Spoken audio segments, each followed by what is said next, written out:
When an arrogant fighter knocked down a royal guard in front of hundreds of tourists, he thought he had achieved the perfect spectacle. What he didn't realize was that Steven Seagal was among the audience, watching his every move with the calm of an ancient predator. The humiliating blow to the guard not only broke British protocol, it lit a fuse that no one could extinguish. Because when unjust violence touches an innocent person before the eyes of a man like Seagal, justice ceases to be a concept and becomes a silent, precise, and utterly inevitable storm. Night fell on Cross City with the heaviness of a burning iron. The streetlights flickered as if afraid to ignite, and the wind carried a strange murmur. Hurried footsteps, screeching engines, and the distant echo of sirens that never arrived on time. The city was no longer a safe place. It had become a wasteland dominated by criminal groups that moved like organized shadows. Everyone knew their names. No one dared to speak them. But the symbols painted on walls and burned-out cars told the story: an absolute, growing, unchecked dominion. In the Riverside district, on the city's most dangerous street, an old night market still held out like a beacon doomed to be extinguished. Makeshift stalls offered food, stolen tools, pirated CDs, second-hand clothing. People moved quickly, as if the shadow of something invisible walked behind each one. Among them advanced a tall, serene figure, his hair swept back and his eyes scanning everything. He wore simple, dark clothes, but he possessed an unmistakable presence. His gait was stealthy, almost silent. It was Steven Seagal. He didn't wear a badge. He didn't need one. Most people knew who he was, or thought they did. Former agents, vigilantes, veterans, urban legends. The line that defined his identity was blurred, and he preferred it that way. His mission didn't depend on a badge. It depended on his instinct, his discipline, and a promise he had made years before. Protect the city that shaped him, even though the city itself no longer believed in salvation. As he walked through the market, his gaze detected strange movements among the stalls. Nervous young men, bloodshot eyes, trembling hands. He knew that energy. They weren't common thieves. They were initiates, recruits. The organization that dominated Riveride demanded trials by fire. Intimidation, theft, assault, disappearance. Each of those kids was one wrong move away from becoming an uncontrollable weapon. "There's going to be trouble today," Seagal muttered without breaking stride. That intuition was confirmed seconds later. A motorcyclist without a license plate burst into the market, screeching to a halt in front of a fruit stand. The engine roared like a wounded animal. He was a young man, no more than 20 years old, with recent tattoos on his arms and a vacant stare. He got off the motorcycle and kicked the stand with unrestrained fury. The crates flew, the fruit rolled across the ground. People backed away. "This whole alley belongs to the Broken Clan. Did you hear me?" he shouted, his voice cracking with the fear he was trying to hide. "If you want to stay alive, you pay the fee." Today, right now, the vendors stood still. No one wanted to confront him. No one wanted to die that night. The young man raised a metal bat. "I said now." The stall owner, an older man with a tired face, raised his hands. "I haven't sold anything today, son." "I'd give you what I have," but the bat fell against the counter. Splintered wood, shouts. Seagal took a deep breath, straightened his shoulders, and took a step forward. "Kid," he said calmly, "put the bat down." The motorcyclist looked at him. He laughed a nervous laugh. "And who the hell are you?" Another hero with no life of his own. The crowd backed away. The air tightened like a wire about to snap. Seagal moved a little closer. There was no aggression in his movements, only precision. "You don't need to do this. Not today." The young man gritted his teeth. His hand trembled, but adrenaline was pushing him toward the wrong decision. Suddenly, he raised the bat and swung it at Seagal's head. The blow never came. In a split second, Seagal deflected the young man's arm with a circular, fluid, almost elegant motion. The bat slipped from the boy's hand and fell to the ground.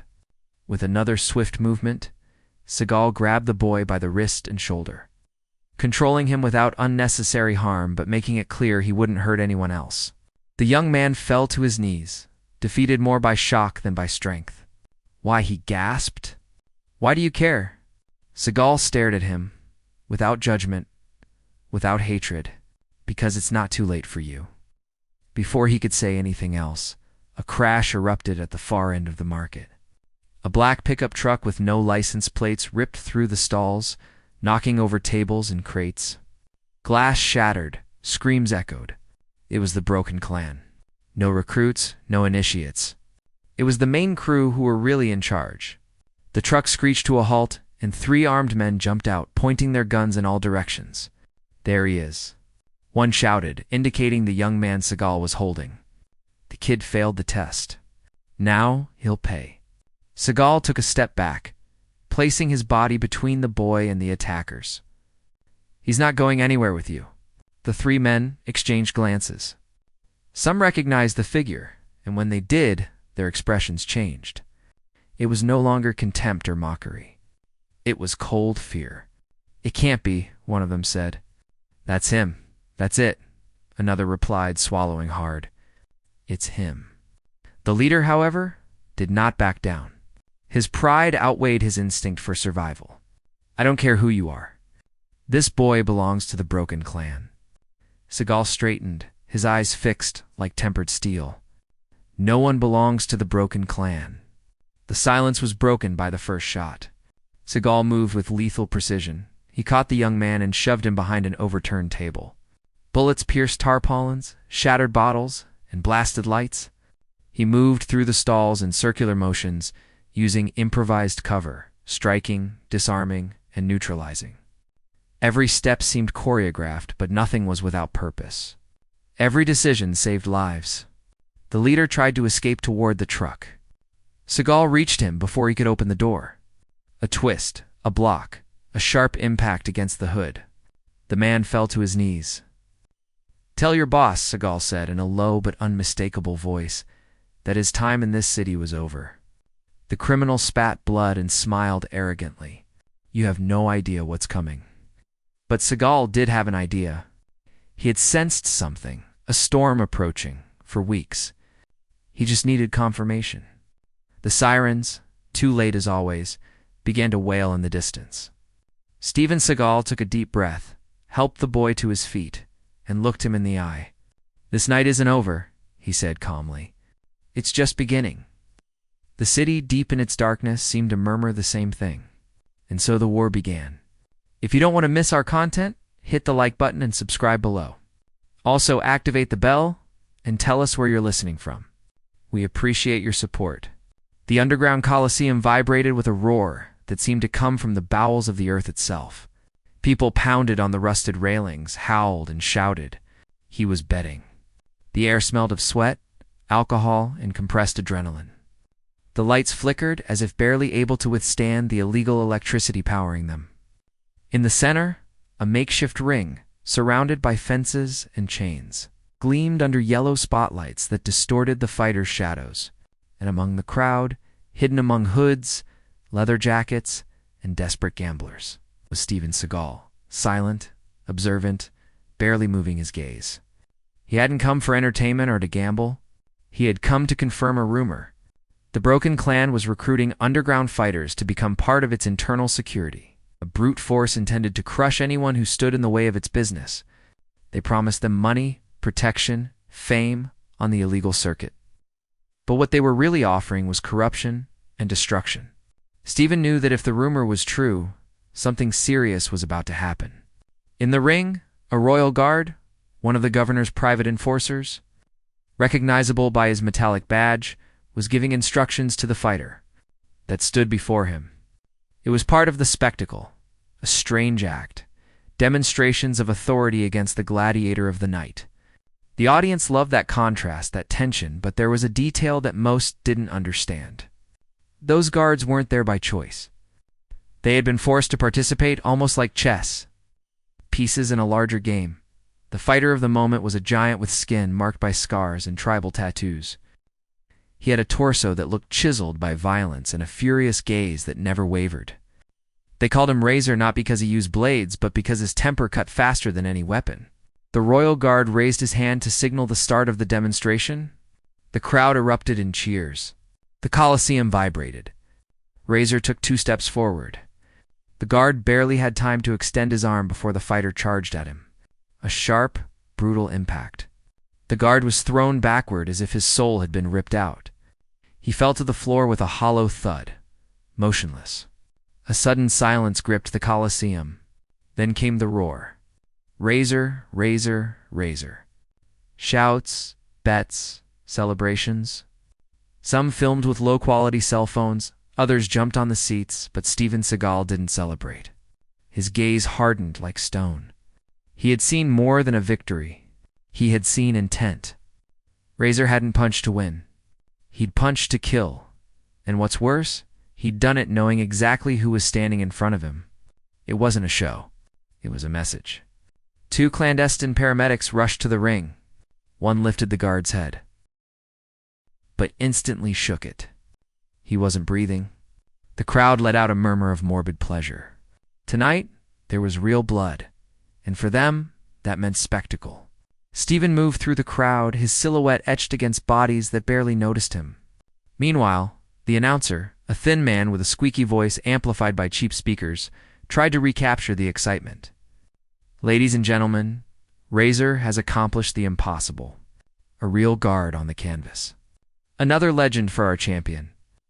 But Razor didn't raise his arms or celebrate. His breathing was heavy. His eyes scanned the crowd with a frenzy that concealed something deeper.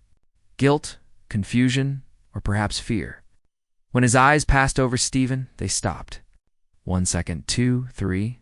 Razor took a step back, as if an invisible force had pushed him. Steven knew how to read bodies. Razor was trembling. The giant spun toward the edge of the ring, but before he could step down, 3 hooded men intercepted him. They spoke rapidly in his ear, almost pushing him into a side corridor. That confirmed everything. RER hadn't acted alone. Steven moved through the spectators, stealthily, without drawing attention. His objective was clear. Follow Razor. Discover who was manipulating these fights, why a royal guard had been sacrificed in an underground spectacle. When he reached the corridor where the fighter had disappeared, 2 enormous bouncers blocked his path.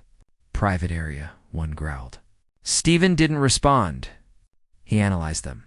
Rigid posture, uneven weight distribution, makeshift guards, not professionals, just rented muscle. Leave, the other said, or I'll beat you out of here. Steven sighed softly. He didn't want to fight, but there was no other option. The first guard lunged with a straight punch. Steven deflected it with a circular motion of his forearm, grabbed the guard's wrist, and twisted the joint. The guard fell to his knees with a groan of pain. The second tried to attack him from behind, but Steven anticipated him. A spin, a block, a push against the wall. The guard collapsed to the floor, breathless. Steven continued down the corridor. The hallway led to a makeshift locker room where they heard tense voices. I told you not to do it like that, a harsh voice demanded. I didn't mean to kill him, Razor replied, his voice cracking. I feel like something exploded inside me. It doesn't matter what you feel, the other snorted. The fractured clan needed a message. You delivered. Period.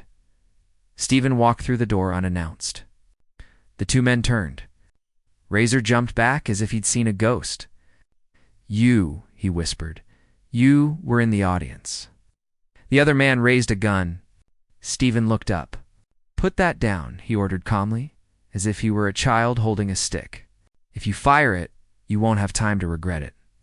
The man hesitated for half a second. Half a second too long. Steven moved forward. A quick deflection, a precise blow to the wrist. The gun fell. A second blow to the stomach doubled the man over. A third to the jaw knocked him unconscious. Razor stood alone, trembling, staring at Steven as if it were a death sentence. I don't want to fight, Razor said in a whisper. I didn't come here to fight either, Steven replied. The fighter was breathing like a cornered animal. You don't understand, he said. They're going to kill me. They made me do everything. They told me if I didn't take down the guard, they'd kill my family. I didn't want to. Steven analyzed him, his words, his posture, his breathing. He wasn't lying, he was broken, but he was also dangerous. "Who gave you the order?" Steven asked. Razor opened his mouth to answer, but a hiss cut through the air. A dart, a shadow, an impact on the fighter's neck. Ruhr fell to his knees, then to his side, motionless. Steven barely had time to turn around when a figure vanished through a back exit of the locker room. Black clothing, quick steps. A professional assassin. Not a recruit, not a thug, something far more dangerous. Steven took a deep breath. The impending war had just bared its teeth. Razor's motionless body lay on the floor, his massive arms outstretched as if still trying to cling to the life slipping away from him, poisoned by the dart. His eyes, once filled with fury and confusion, were now fading into a pain of pure fear. Fear of his bosses, fear of failing, fear of dying. Steven Seagal bent down quickly, checked the fighter's pulse, and frowned. "He's still breathing," he murmured, "but not for long." The poison was working fast. A synthetic compound, professionally made. This wasn't some street improvisation. It was a meticulous message. The broken clan left no loose ends, and it was also a direct warning to him. The back hallway was almost completely dark. The only light came from a fluorescent tube that flickered with an irritating buzz. The killer had escaped that way. Steven pursued him without hesitation, moving between metal doors, damp hallways, staircases that smelled of mothballs and rust. The echo of his footsteps was the only sound, as if the entire clandestine fighting arena had suddenly fallen silent. He turned a corner and found a door ajar outside. Night, an abandoned parking lot covered in graffiti and old cars draped with tarps. Absolute silence. Not an engine, not a footstep, not a breath. The killer was gone, but something was waiting for him. A whistle cut through the air. Steven moved instinctively. His body twisted, his arm blocked the projectile, and his hand caught the small metal dart. The poison was identical to the one that had brought down the wrestler. He studied it for a second, feeling the heat of the still vibrating metal. "Coward," he said quietly. A soft, almost mocking laugh echoed from somewhere among the cars. It was a modulated, cold voice, devoid of male or female identity. A voice made to go unrecognized. "I didn't come for you, Steven Seagal," said the shadow hidden in the darkness. "But if you keep meddling where you shouldn't, you'll end up just like the giant." Steven took a few steps forward, alert, his eyes narrowed.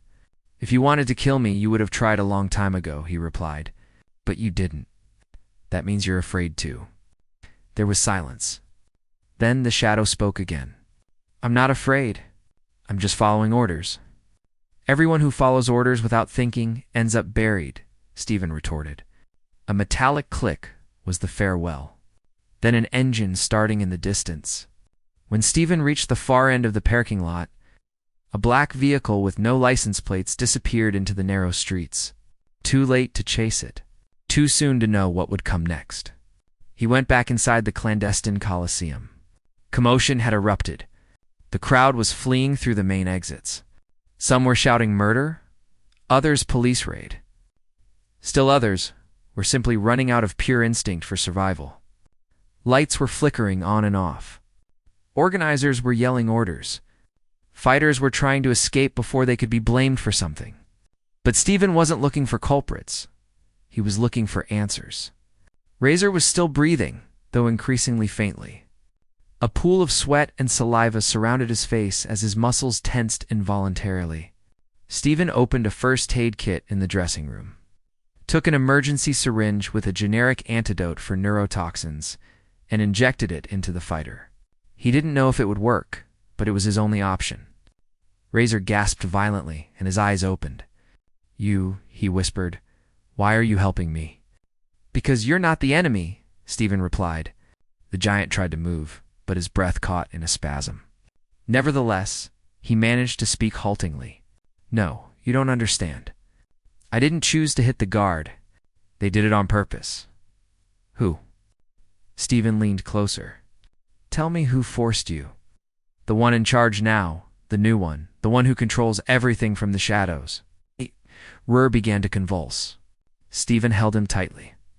"What's his name?" He insisted. "Who gave you the orders?" The fighter gritted his teeth and murmured, barely audible. "They call him the architect," and he collapsed. His breathing stopped. Steven lowered his head for a few seconds. One more death in a chain that had been spreading through the city for far too long. He slowly got up and began to search the room. Papers strewn about, backpacks open, phones broken. Everything had been cleaned. But he found something, a metallic badge, a triangular insignia with an engraved symbol, a descending spiral. The same symbol he had seen painted on walls, on burned-out cars, in crime zones. The clan was broken, but the spiral now had a new detail, a mark at its center. A recent mark, a new command, a different leadership, and a name, the architect. Minutes later, the sounds of sirens began to draw nearer. They couldn't see it yet from the outside, but they would arrive soon. Steven couldn't stay there. If they found him with a dead body and 2 knocked-out guards, he would waste valuable time answering pointless questions. He slipped out through a side door and climbed a ladder that led to the building's roof. From there, Grycross City sprawled in a maze of red and yellow lights, broken neons, gray smoke, a wounded city riddled with scars. On the verge of bleeding out completely. Steven took a deep breath. He knew what the name Razor had uttered meant. It was whispered in the streets that the broken clan was being reorganized by a mysterious leader, who planned every move as if designing a building of perfect death. Escape routes, surgical strikes, silent infiltrations, a complete strategist, criminal mastermind, an untraceable phantom, the architect. And now Steven knew he was the next target, but he also knew something else. The architect had made a mistake sending his assassin out that night. He'd left a small but sufficient trail. Steven went down the other side of the building and walked into the darkness of the alleyways, where urban warfare was fought without judges or applause. "You're coming for me?" he murmured. "Fine, I'll go first." And Grycross City, shrouded in shadows and flickering lights, seemed to hold its breath because the hunter had awakened. The night marched on with the precision of a dark metronome while Grycross City pretended to follow its usual routine. Tired cars on broken avenues, night vendors trying to survive, and police officers patrolling with distrust in their eyes. Yet beneath that normal appearance, something was moving silently and deliberately. Like an architectural blueprint only a select few could see, Steven Seagal walked through the industrial district where the wind carried dust and the smell of hot metal. After Razor's death and the appearance of the poisoned dart, he had no doubt. The broken clan was executing a larger plan, one that seemed assembled piece by piece by the mind of the mysterious leader they called the architect. His objective: to find the source of the poison and the location of the lab where the darts were manufactured, because that would lead him straight to the organization and its new boss. Steven stopped in front of an abandoned brick building, windowless, and with a massive, rusted gate. The walls were covered in graffiti of the broken clan's spiral. It was too obvious, which, to him, was just plain suspicious. The architect didn't leave easy clues. This place was a distraction, decoy. "Are you hiding something bigger?" Steven whispered. "Something deeper." He walked toward a narrow alley that bordered the factory and noticed a partially displaced underground grate. Hot smoke escaped through the cracks. A sound vibrated from below generators, perhaps light machinery, too active for an abandoned building. Steven went down. The stairs led him to an underground corridor lit by red lights. The air was thick, heavy with chemicals. He moved slowly, measuring each step, until he reached a makeshift laboratory. Metal tables, boxes of supplies, airtight bags, old computers, a whole clandestine chemical production space.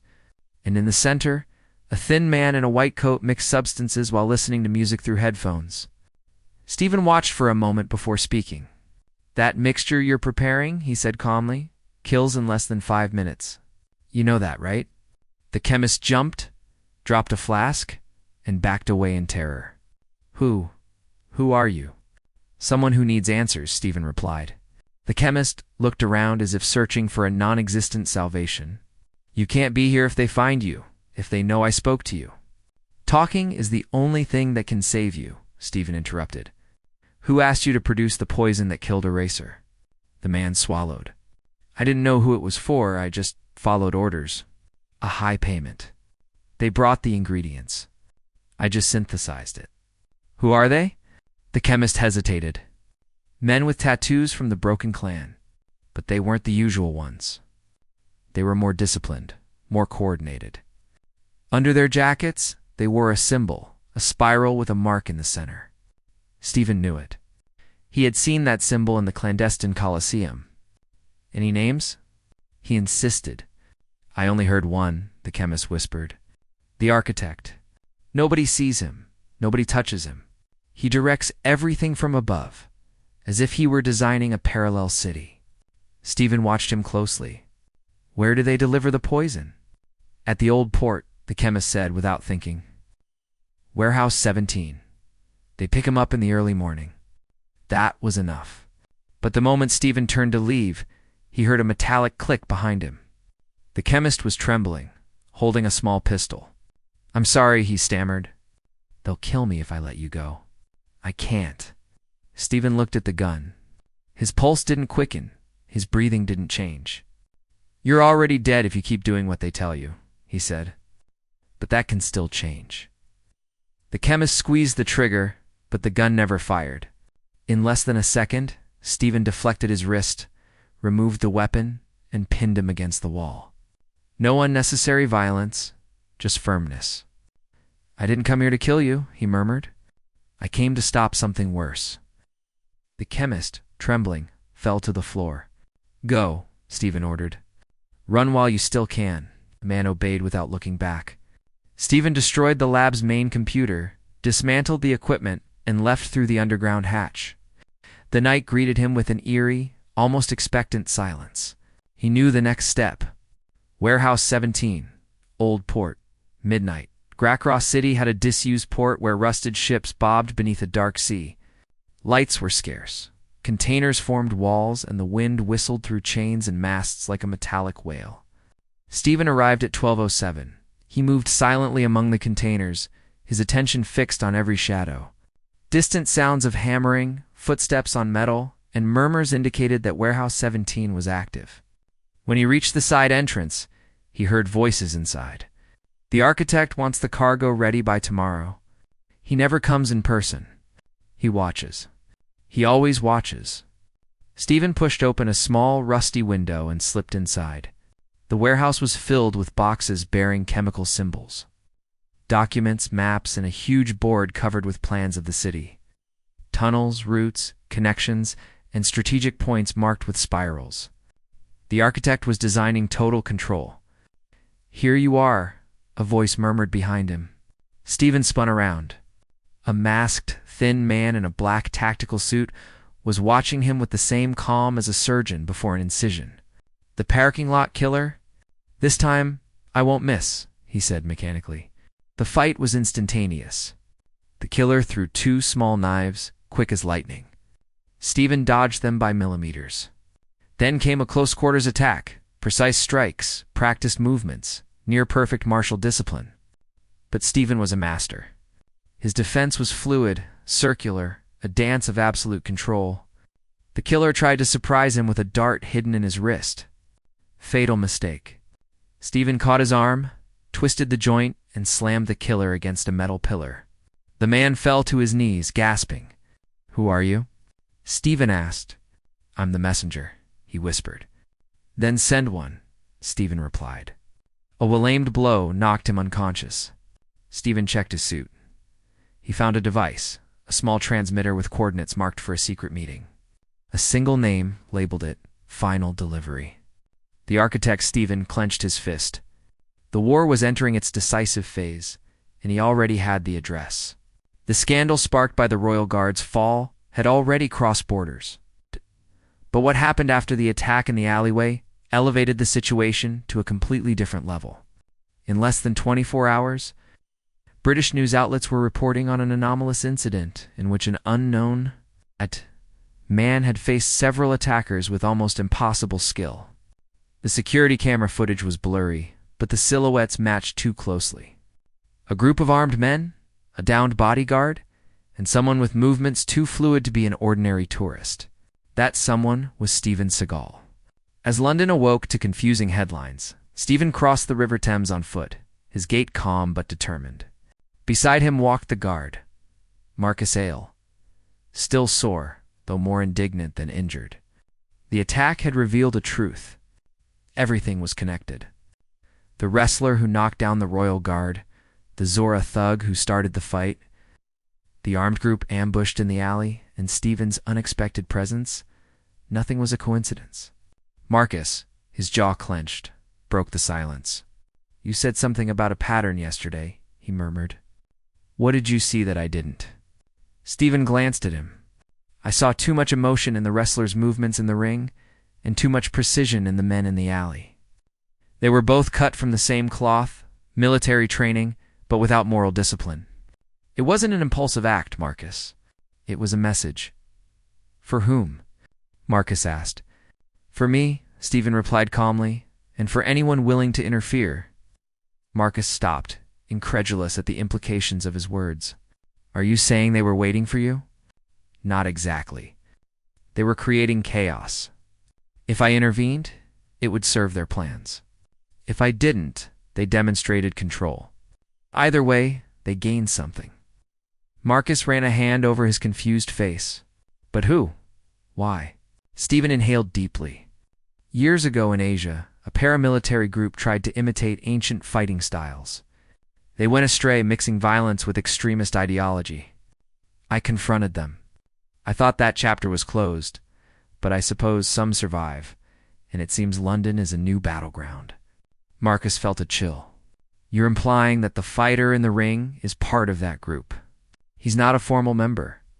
I recognized him by his gaze. Someone trained him. Someone gave him techniques that don't belong in a ring, and someone sent him here." As they walked on, Steven stopped in front of an old gray stone building. Its windows were closed, its doors reinforced. Just a small symbol on the facade, two cross lines, almost invisible, caught Marcus's attention. "What's that?" he asked. Steven examined it carefully. "It's a waymark.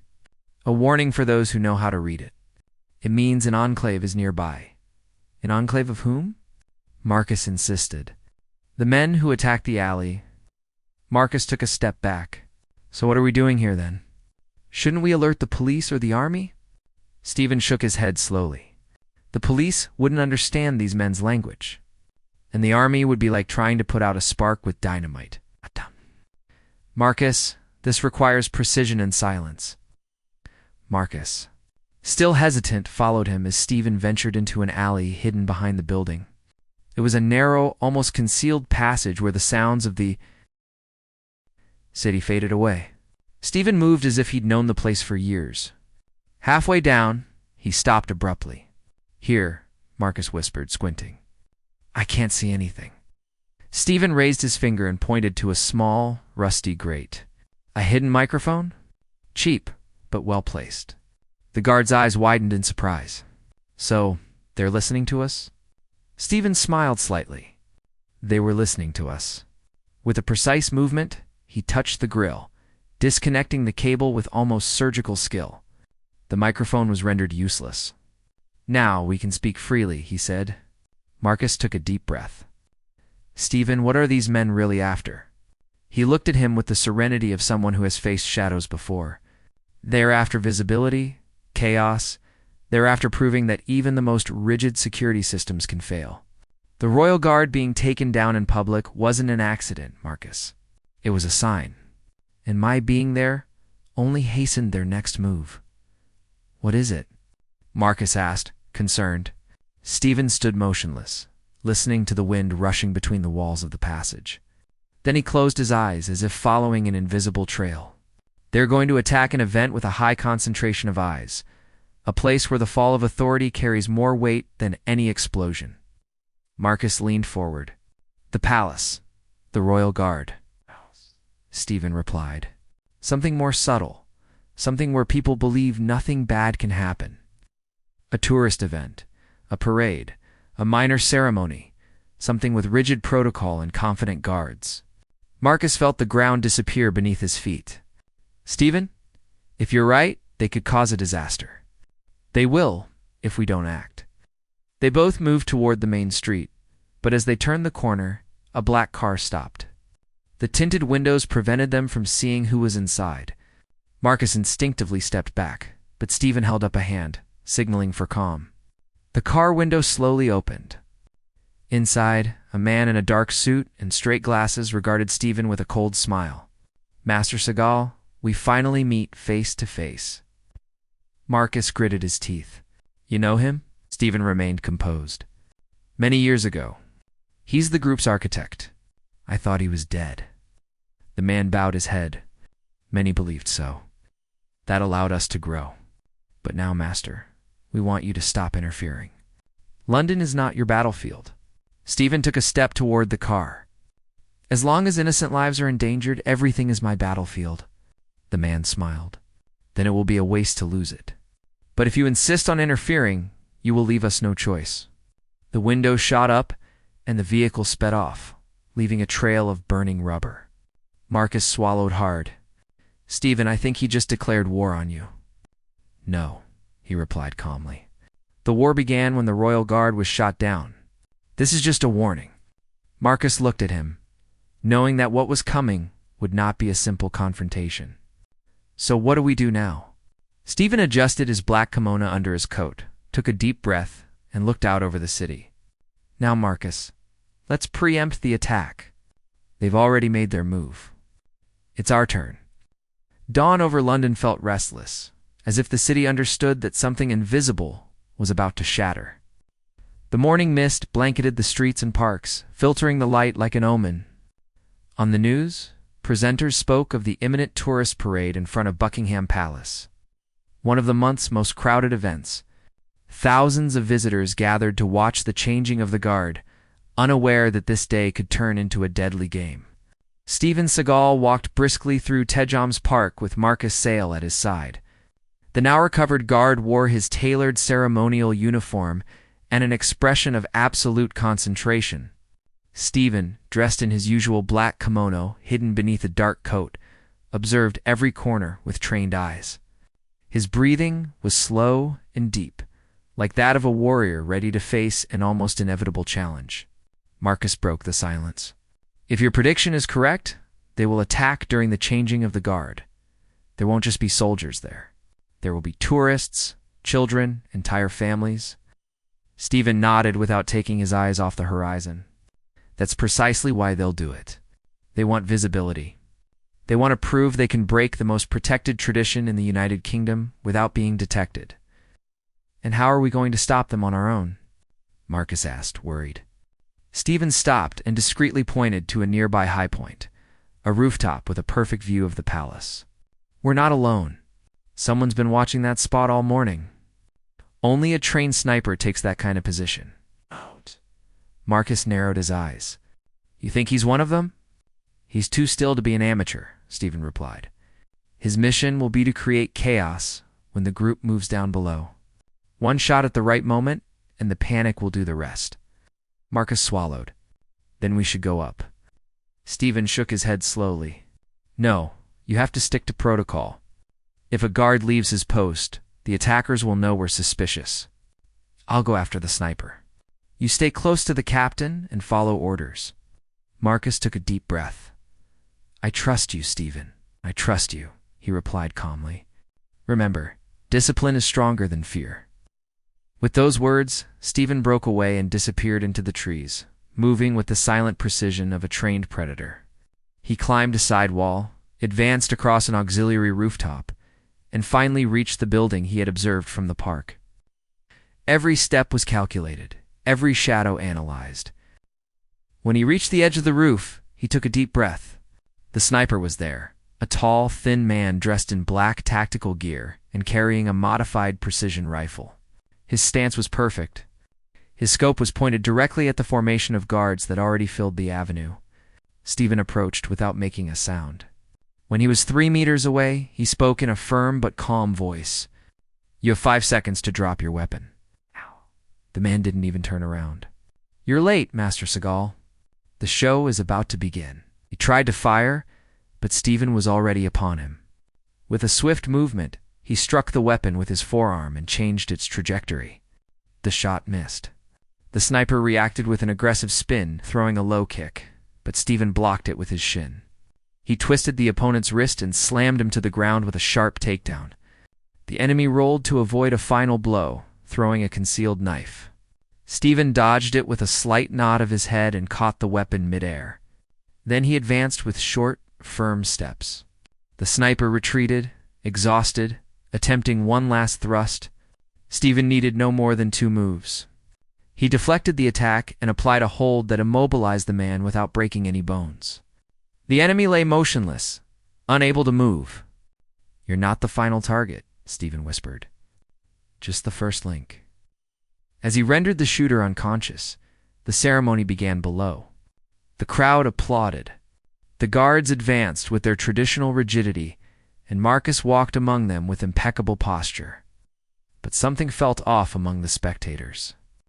3 men advanced against the current, tense, overly alert. One carried a bulky backpack, another kept his hand inside his coat. Marcus sensed the signal. A faint flash of light reflected from the rooftop. It was Steven. He had neutralized the shooter. The next move depended on him. The first attacker pushed past a family to create space, revealing a weapon concealed under his jacket. In that instant, Marcus broke formation, ran toward him, and tackled him with a direct hit that sent him sprawling. The crowd screamed. Guards whirled around in confusion. The second attacker pulled out an automatic weapon, but Steven dropped from the rooftop like a silent lightning bolt, landing behind him. "Not here," Steven murmured.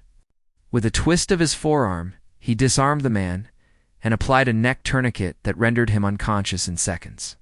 The third tried to activate a device in his backpack, but Marcus recovered from the initial shock. He stopped him with a forceful elbow. Steven grabbed the backpack, opened it, and found what he feared: a sonic shock device designed to generate mass panic without explosives. Marcus breathed heavily. He did it. Before answering, Steven looked around. The crowd was scared, but alive. The guards were still in defensive positions. There was no chaos, no casualties. London stood. "There's still one left," Steven replied. At that moment, a black car appeared at the end of the avenue. It was the same one from the day before. The leader, the architect of the chaos. The vehicle accelerated toward them both, trying to escape, but Steven moved forward without hesitation. With a precise leap, he struck the windshield with his heel, shattering the driver's vision. The car swerved, crashing into a pole without causing any harm to others. The leader staggered out, but before he could make any move, Steven had him pinned to the ground. "Your game is over," the man said. He looked at him with deep hatred. "You can't stop an idea." Steven held him tightly. "But I can stop those who use it to destroy innocents."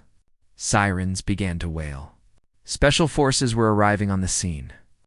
Marcus, exhausted but resolute, approached. "Steven, the city owes you one." He shook his head gently. "No, the discipline of the Royal Guard saved this day. I only completed the final move." As the attackers were arrested and the crowd caught its breath, Steven walked down the avenue, the dawn reflecting on his figure. Silently, without seeking recognition, he disappeared into the city he had just protected. And so London understood that on that day, a fighter had brought down a royal guard. But it also learned that there was a man among the crowd, more dangerous than any attacker, Steven Seagal. Steven held him tightly. "But I can stop those who use it to destroy innocents." Sirens began to wail. Special forces were arriving on the scene. Marcus, exhausted but resolute, approached. "Steven, the city owes you one." He shook his head gently. "No, the discipline of the Royal Guard saved this day. I only completed the final move." As the attackers were arrested and the crowd caught its breath, Steven walked down the avenue, the dawn reflecting on his figure. Silently, without seeking recognition, he disappeared into the city he had just protected. And so London understood that on that day, a fighter had brought down a royal guard. But it also learned that there was a man among the crowd, More dangerous than any attacker, Steven Seagal. Steven held him tightly. But I can stop those who use it to destroy innocents. Sirens began to wail. Special forces were arriving on the scene. Marcus, exhausted but resolute, approached. Steven, the city owes you one. He shook his head gently. No, the discipline of the Royal Guard saved this day. I only completed the final move. As the attackers were arrested and the crowd caught its breath, Steven walked down the avenue, the dawn reflecting on his figure.